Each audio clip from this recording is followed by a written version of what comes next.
Hi teens, welcome back to TeenzThurzo. My name is Hilda and I'm so thrilled to be sharing this time with you. Thank you so much for watching. I want to talk to us today about a very simple thing. Usually simple things I share. But you know how a lot of people are working through mental health issues and they're getting depressed and people's faith bars are going like way down. I want to share with us 3 principles of how you can actually have a winning attitude and how you can actually beat those slow days, I don't feel like doing anything moments. And the very first one is number 1, grace will meet you there. God is faithful. He says in his word that there is no situation that we've encountered that is uncommon to man. Everything we face has been faced before. There is nothing new under the sun. God is faithful.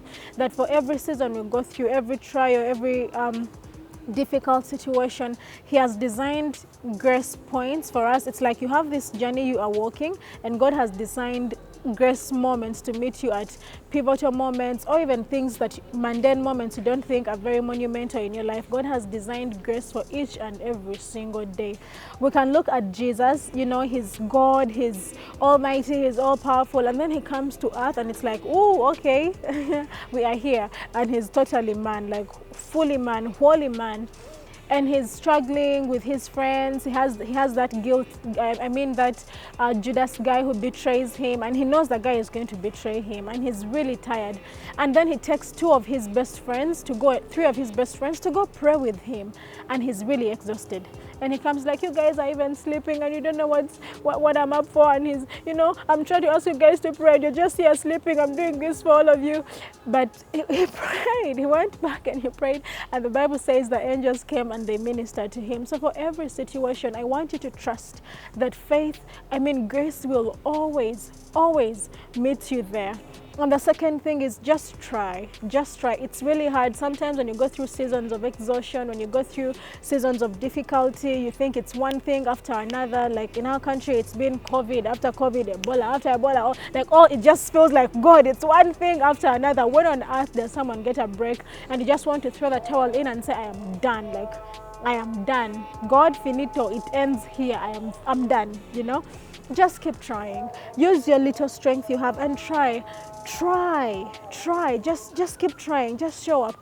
I was getting into the 3rd principle. Anyway, just try. For example, Esther, she was like, you know, I'm not even part of this nation. You know, the king has to call me first. You know, I have to do all these things. And then her mentor Mordecai talks to her and he says, you know what, Esther, just try. You know, just try. If you stay in bed and do nothing, true help will come. But what about you? What about your family? And who knows?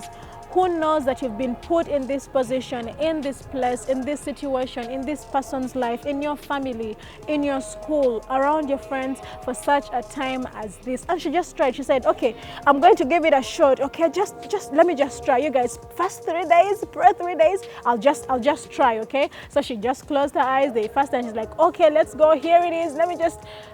And she tried and a whole nation was saved. So just try with your little strength, try with your little, I don't even feel like doing it at all, just try, okay? And then the very final principle is show up. It actually matters.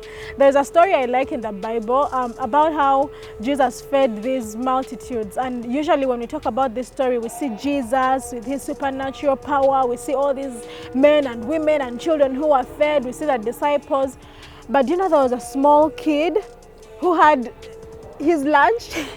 I don't know if it was his lunch or if he was selling. I don't know if a little boy would eat 2 fish and finish them. But anyway, this kid is just there minding his business. He's like, okay, yeah, I heard Jesus is going to be there. Let me just go and see what's up. Sometimes you feel like your contribution is so mundane. You feel like, there is so many people who will do it. The other person will do it. The other person is smarter than me. They'll do it. This person is prettier than me. They'll do this. This person is stronger than me. They'll get the job done. But God has put you in those places again for a specific purpose, and all you have to do is show up. Just show up for him, show up for God. Be like, God, I don't know what you're doing, but I'm going to show up anyway. And then before you know it, your little lunch, your little, God, it's just 2 fish.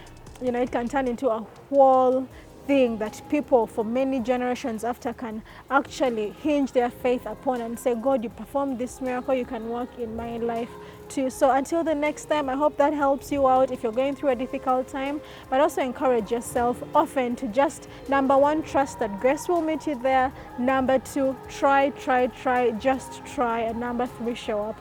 Bye.